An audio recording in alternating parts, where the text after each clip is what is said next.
প্রিয় শিক্ষার্থী ভাই বোনেরা, তোমাদেরকে স্বাগতম। আমরা গত ভিডিওতে অধ্যায় ষষ্ঠ শ্রেণীর অধ্যায় 1 এর 1.1 এর অঙ্ক করেছি। আজকে আমরা 1.2 এর দেখব। তবে তার আগে আমরা 1.2 এ কি কি আছে বিষয়গুলো আমরা জেনে নিই। 1.2 এ আমরা শিখব মৌলিক সংখ্যা কাকে বলে, যৌগিক সংখ্যা কাকে বলে, মৌলিক সংখ্যা, যৌগিক সংখ্যা কাকে বলে,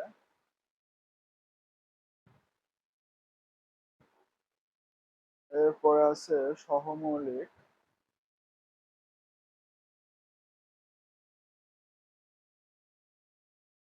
সংখ্যা এবং বিভাজ্যতা।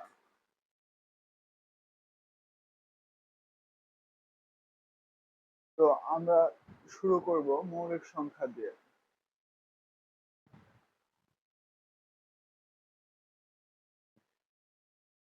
মৌলিক সংখ্যা,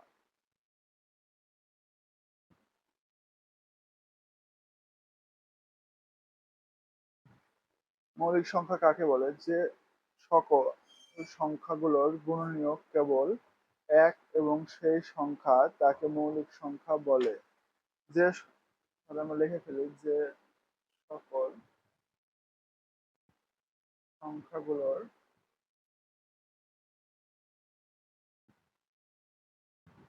গুণনীয়ক এক এবং সেই সংখ্যা তাকে মৌলিক সংখ্যা বলে। যেমন 2, 3, 5, 7 ইত্যাদি। 2 কে আমরা মৌলিক সংখ্যা কেন বলতেছি? দেখো, যদি আমি 2 কে ভাগ করি তাহলে 1 এবং 2 এই দুটো দিয়েই শুধু ভাগ করতে পারবো, এছাড়া অন্য কোনো কিছুতে ভাগ করতে পারবো না। অথবা যদি বলি 2 এর গুণনীয়ক কি কি, তাহলে তাহলে 1 এবং 2 ছাড়া 2 এর অন্য কোনো গুণনীয়ক নেই। এর জন্য 2 হচ্ছে মৌলিক সংখ্যা। আবার 3 এর ক্ষেত্রেও তাই। 1 এবং 3 ছাড়া অন্য কোনো গুণনীয়ক নেই। এর জন্য 3 হচ্ছে মৌলিক সংখ্যা। এরপর আসে যৌগিক সংখ্যা।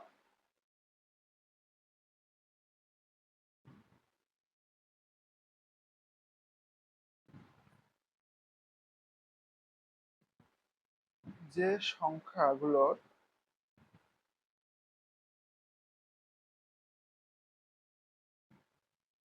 গুণনীয়ক 1 এবং ওই সংখ্যা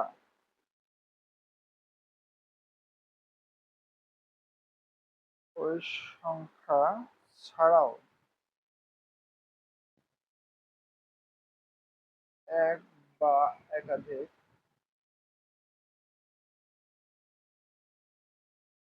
সংখ্যা আছে তাকে যৌগিক সংখ্যা বলে। যেমন 4, 6, 8, 9 ইত্যাদি।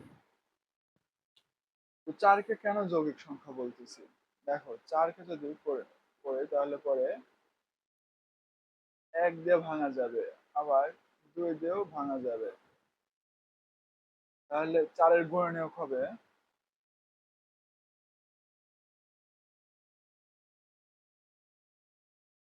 1, 2, 4। 4 এর গুণনীয়ক দেখো, এখানে 1 এবং 4 ছাড়াও 2 আছে। এই জন্য 4 যৌগিক সংখ্যা। আবার যদি 8 করি তাহলে হবে 1 গুণন 8, 2 গুণন 4, 2 গুণন 2।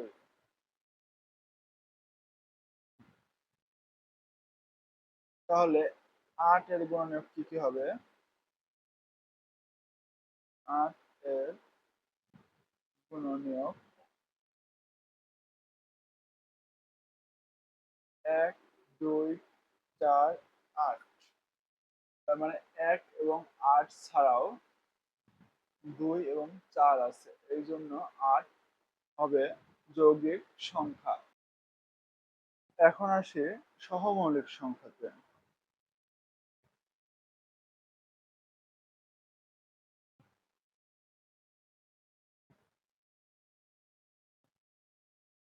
সহমৌলিক সংখ্যা কাকে বলে?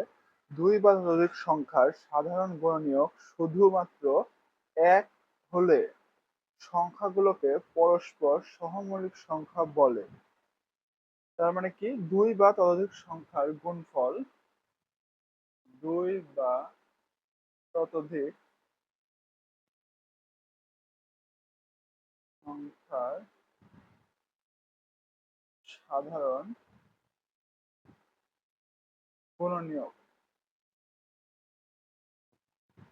সাধারণ গুণনীয়ক বলতে মানে দুটার মধ্যেই যেটা থাকবে। সাধারণ গুণনীয়ক শুধুমাত্র 1 হলে সংখ্যাগুলোকে পরস্পর সহমৌলিক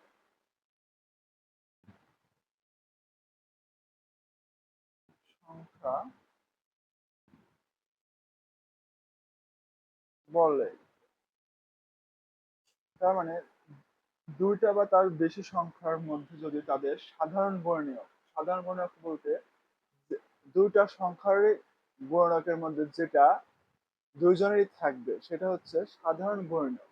সাধারণ গুণনীয়ক যদি শুধুমাত্র 1 হয় তাহলে সংখ্যাগুলোকে পরস্পরের সহমৌলিক সংখ্যা বলা হয়। আমরা উদাহরণ হিসেবে দেখতে পারি 8 ও 15 দুটো সংখ্যা নিলাম। তো এখন 8 এর গুণনীয়ক গুলা কি কি?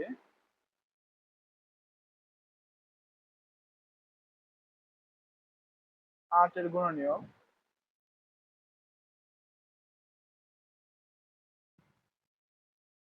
1, 2, 4, 8। আবার 15 করলে পরে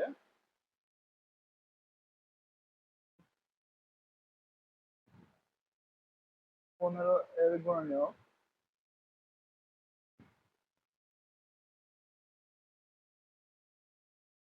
1, 3, 5, 15।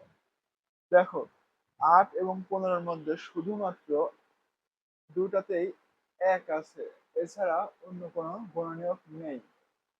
তাহলে তাহলে 8 এবং 15 পরস্পর সহমৌলিক সংখ্যা। তাহলে আমরা লিখতে পারি 8 ও 15 এর সাধারণ গুণনীয়ক শুধু মাত্র 1। অতএব 8 ও 15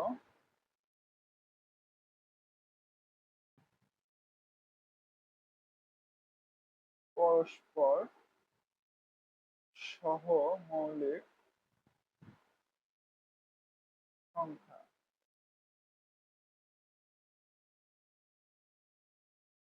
আশা করি সহমৌলিক সংখ্যা বুঝতে পারছো। এরপর আসি আমরা বিভাজ্যতা।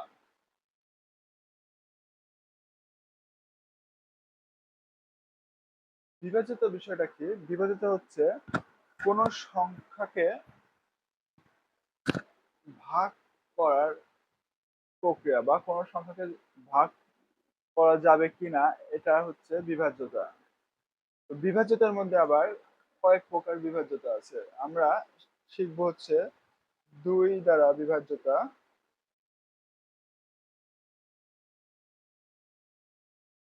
বিভাজ্য, 3 দ্বারা বিভাজ্য,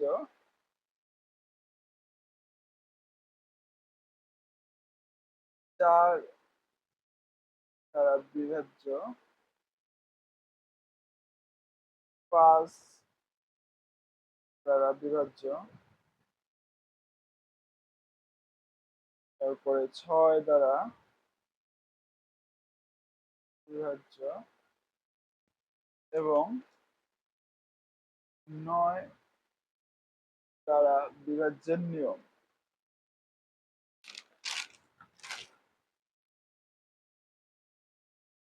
বিভাজ্যের নিয়ম। তো এখন আমরা 2 দ্বারা বিভাজ্যের নিয়মটা শিখি। 2 দ্বারা বিভাজ্যের নিয়ম।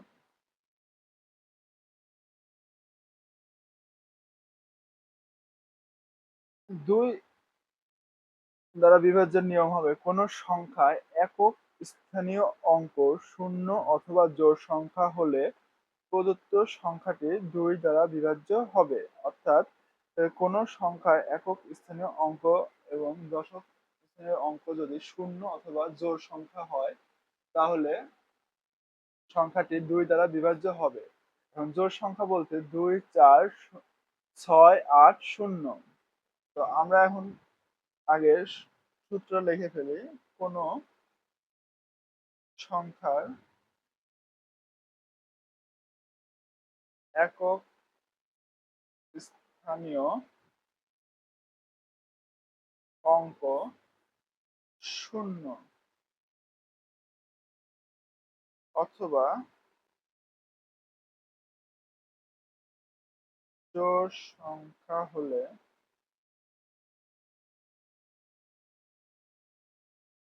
প্রদত্ত সংখ্যাটি 2 দ্বারা বিভাজ্য হবে।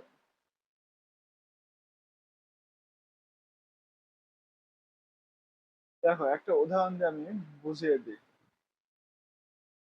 যেমন একটা সংখ্যা নেই 130। এককের ঘর কোনটি? এটি। এটা হচ্ছে এককের ঘর। এককের ঘরে কি আছে? শূন্য আছে। তার মানে এটা 2 দ্বারা বিভাজ্য হবে। দেখো আমি যদি 130কে 2 দ্বারা ভাগ করি তাহলে হবে 6 দুগুণ 12 আর 1 আমার 130 নিঃশ্বাসে বিভাজ্য। তার মানে এটা আমার 2 দ্বারা বিভাজ্যের নিয়ম মানবে। এরপরে আসি, ধরো 148। তো 148কে যদি আমি, দেখো এটার একক স্থানীয় অঙ্ক 8 আছে যা একটা জোড় সংখ্যা। তার মানে 148ও 2 দ্বারা বিভাজ্য হবে। দেখো মিলে নাকি? 7 দুগুণ 14, 8।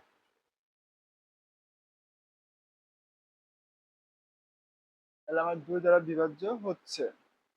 তাহলে 2 দ্বারা বিভাজ্যের নিয়ম কি বললাম? কোন সংখ্যার একক স্থানীয় অঙ্ক শূন্য অথবা জোড় সংখ্যা হলে প্রদত্ত সংখ্যাটি 2 দ্বারা বিভাজ্য হবে। এরপরে আসি 3 দ্বারা বিভাজ্য। 3 দ্বারা বিভাজ্য। 3 দ্বারা বিভাজ্যের নিয়ম কোন সংখ্যার অঙ্কগুলোর যোগফল, কোন সংখ্যার অঙ্কগুলোর যোগফল যদি 3 দ্বারা বিভাজ্য হয় তাহলে সংখ্যাটি 3 দ্বারা বিভাজ্য হবে। লিখে ফেলি, কোন সংখ্যার অঙ্কগুলো যোগফল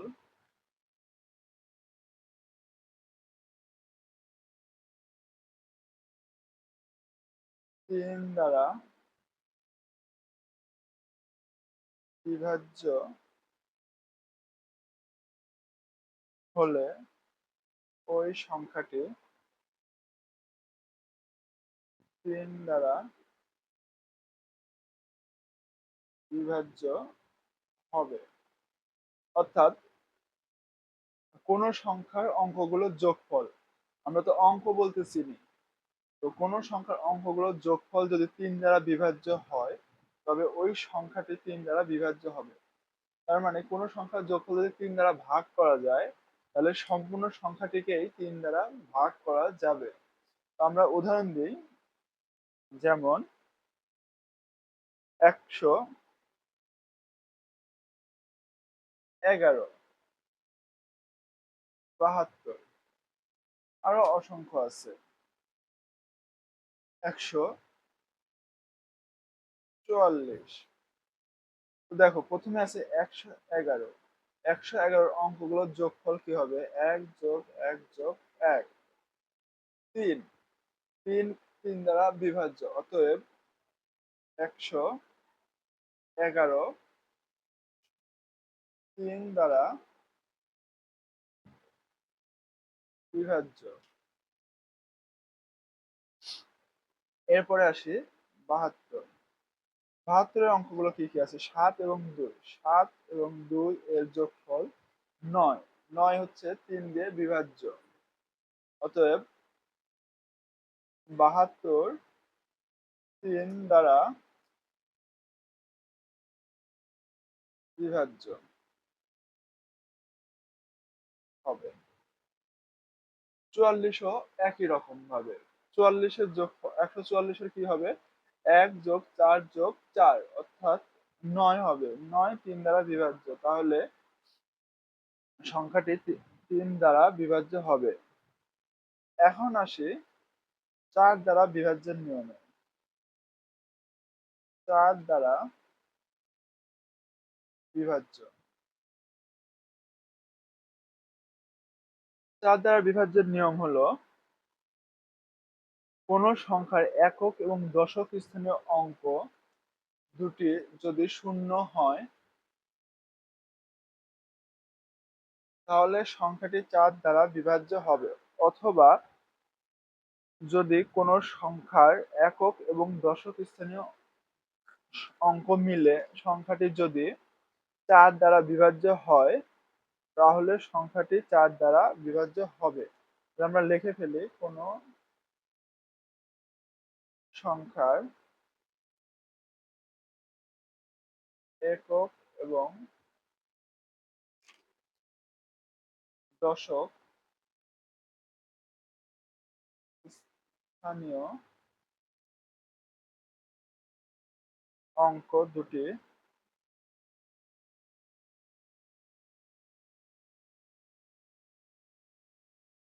দুটি দ্বারা গঠিত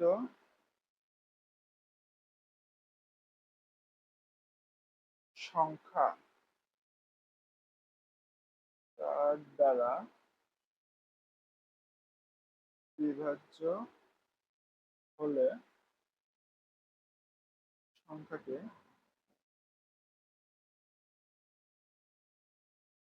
4 দ্বারা বিভাজ্য হবে। অথবা একক এবং দশক স্থানীয়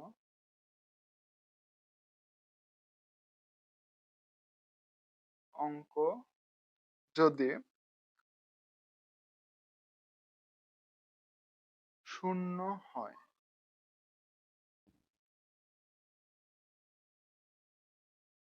তাহলে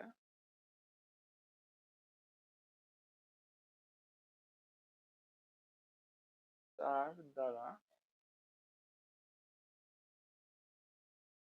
বিভাজ্য হবে। আমি দু একটা উদাহরণের মাধ্যমে তোমাদেরকে বুঝাই দিই। আমরা উদাহরণ হিসেবে নিতে পারি,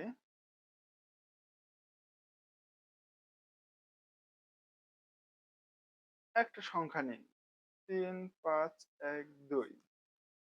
তো আরেকটা নেই 2, 1, 0, 0।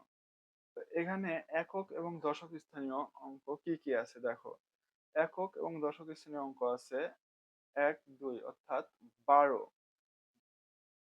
তাহলে 35, 12 এর একক এবং দশক স্থানীয় অঙ্ক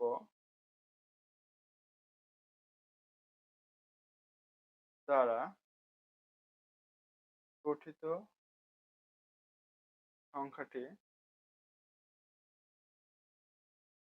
হলো 12, যা 4 দ্বারা বিভাজ্য। অর্থাৎ 35, 12 সংখ্যাটি 4 দ্বারা বিভাজ্য হবে।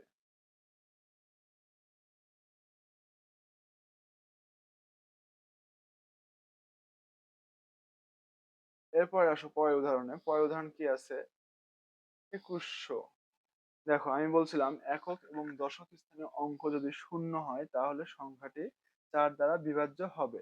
একক এবং দশক স্থানীয় অঙ্কে শূন্য আছে, অর্থাৎ 2100 4 দ্বারা বিভাজ্য হবে। তাহলে আমরা লিখি 2100 এর একক এবং দশক স্থানীয় অঙ্ক শূন্য, অর্থাৎ 2100 4 দ্বারা বিভাজ্য হবে। দেখো যদি 2100 কে আমি 4 দ্বারা ভাগ করি তাহলে কি হবে? 4 5 20, বিয়োগ করলে হবে 1, আমি একটা শূন্য যদি নামাই তাহলে 10, 4 দুগুণ 8, বিয়োগ করলে 2, আর একটা শূন্য যদি আমি নামাই তাহলে 4 5 20। দেখো তাহলে 4 দ্বারা 2100 নিঃশেষে বিভাজ্য হবে বা কোনো ভাগশেষ থাকবে না। তাহলে বলা যায় 2100 4 দ্বারা বিভাজ্য হবে। এখন আসি 5 দ্বারা বিভাজ্যের নিয়ম। 5 দ্বারা বিভাজ্য।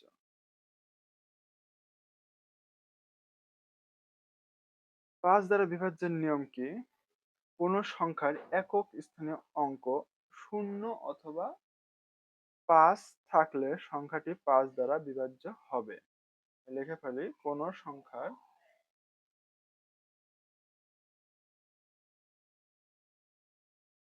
একক এবং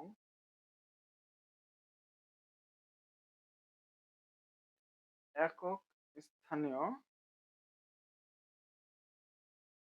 অঙ্কে শূন্য অথবা 5 থাকলে সংখ্যাটি 5 দ্বারা বিভাজ্য হবে। তো উদাহরণ দেই, যেমন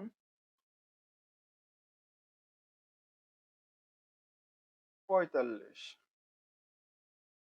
অথবা 110। দেখো 45 এর একক স্থানীয় অঙ্ক আছে 5 এবং 110 এর একক স্থানীয় অঙ্ক আছে 0। তাহলে 45 এবং 5 উভয়ই 5 দ্বারা বিভাজ্য হবে। দেখো আমি যদি 110 কে 5 দ্বারা ভাগ করি তাহলে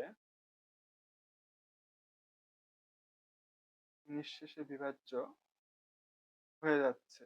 তার মানে 110 5 দ্বারা বিভাজ্য। তাহলে আমরা বলতে পারি কোনো সংখ্যার একক স্থানীয় অঙ্কে 0 অথবা 5 থাকলে সংখ্যাটি 5 দ্বারা বিভাজ্য হবে।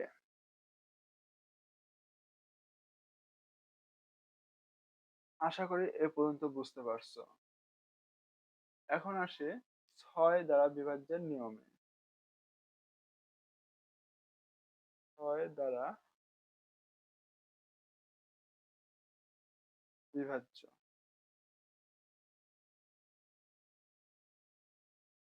6 দ্বারা বিভাজ্যের নিয়মটা একটু জটিল। যেমন কোনো সংখ্যাকে কোনো সংখ্যাকে অথবা কোনো সংখ্যা 2 এবং 3 দ্বারা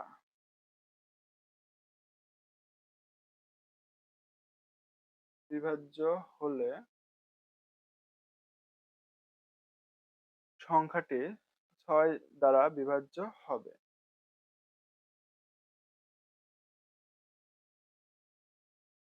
6 দ্বারা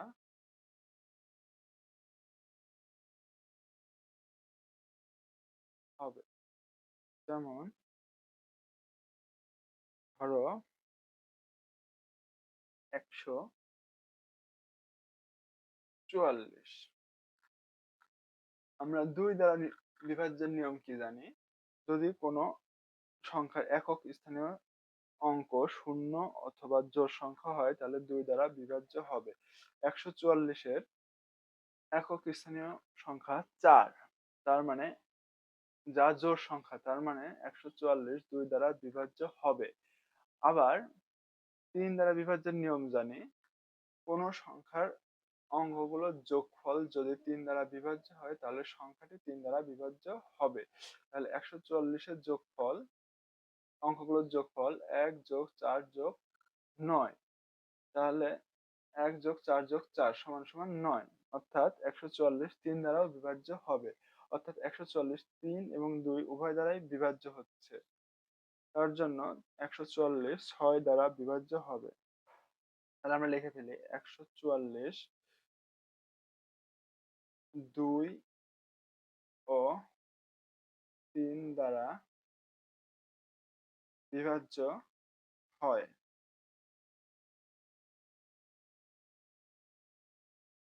তাহলে 144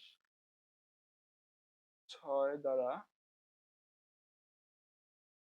বিভাজ্য হবে।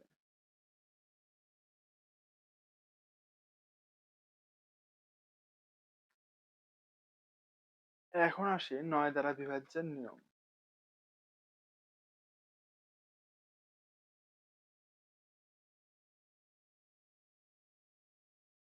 9 দ্বারা বিভাজ্যের নিয়ম কিছুটা 3 দ্বারা বিভাজ্যের নিয়মের মতোই, শুধু 3 দ্বারা বিভাজ্যের ক্ষেত্রে 3 দ্বারা যোগ, অঙ্কগুলোর যোগফল 3 দ্বারা বিভাজ্য হলে 3 দ্বারা বিভাজ্য হতো সংখ্যাটি, এবং 9 দ্বারা বিভাজ্যের ক্ষেত্রে সংখ্যাগুলোর যোগফল যদি 9 দ্বারা বিভাজ্য হয় তাহলে সংখ্যাটি 9 দ্বারা বিভাজ্য হবে। অর্থাৎ কোন সংখ্যার অঙ্কগুলোর যোগফল 9 দ্বারা বিভাজ্য হলে সংখ্যাটি 9 দ্বারা বিভাজ্য হবে। লিখে ফেলি কোন সংখ্যার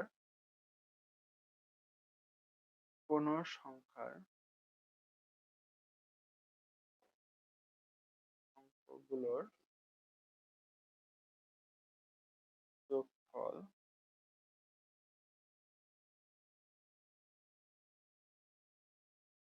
9 দ্বারা বিভাজ্য হলে সংখ্যাটি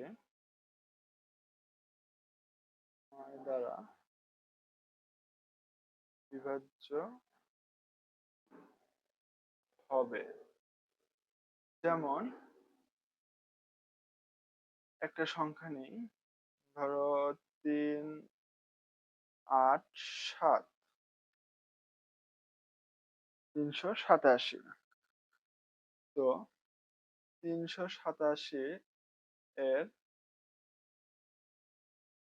অঙ্কগুলোর যোগফল,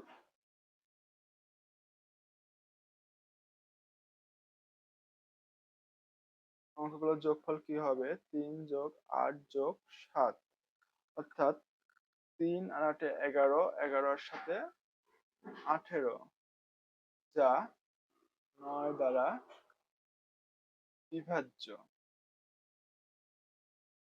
অর্থাৎ 387 9 দ্বারা বিভাজ্য। দেখো 9 এবং 3 এর নিয়মটা একই রকম, শুধু 9 দ্বারা বিভাজ্যের ক্ষেত্রে সংখ্যাগুলোর যোগফল 9 দ্বারা বিভাজ্য হতে হবে এবং 3 এর ক্ষেত্রে 3 দ্বারা বিভাজ্য হতে হবে। তো আশা করতেছি এ পর্যন্ত বুঝতে পারছো। আজকে এ পর্যন্তই, সামনের ক্লাসে আবার দেখা হবে। সে পর্যন্ত ভালো থাকো এবং কোনো বিষয় বুঝতে না পারলে কমেন্টে জানাও এবং ভিডিওটি ভালো লাগলে চ্যানেলটি সাবস্ক্রাইব করে দাও। ধন্যবাদ।